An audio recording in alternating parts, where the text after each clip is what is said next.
In this video, we'll look at how to add cells from different worksheets in Microsoft Excel.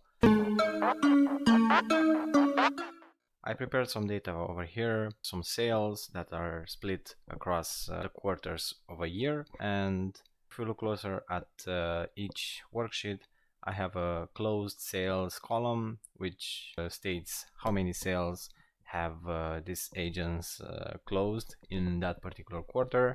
And by the way, if you recognize these characters, please let me know in the comments below. And I made a total over here, and if we look at all the pages, you will see that I have this total on all 4 pages, and I would like to make a total of these 4 numbers. And that gets us to our topic, how to add multiple cells from different worksheets in the same worksheet. And we're gonna go to the total worksheet over here, and in cells B1 and B2 I'm gonna show you 2 methods that you could use to do that. The first one is going to be adding each individual cell with a plus.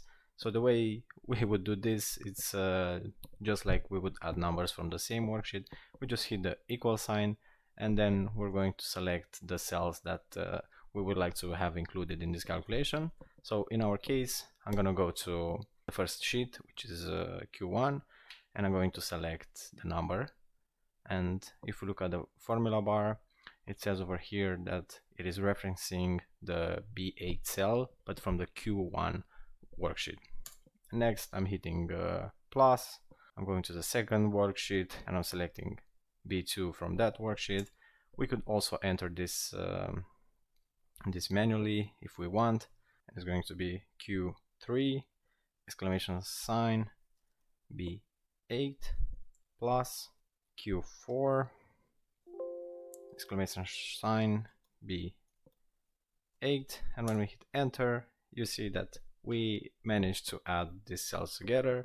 And we can also do this by using a sum, and we're just going to select all the numbers and add a comma after each of them. So I've selected the first one from the Q1 worksheet, second one from the Q2 worksheet, and so on until I have selected all my quarters. And when I hit enter, you will see that I have the same number over here. And that's it. This is how you add data together from multiple worksheets. You just have to reference that worksheet and then just pretend like the cell is within your worksheet where you do the calculation.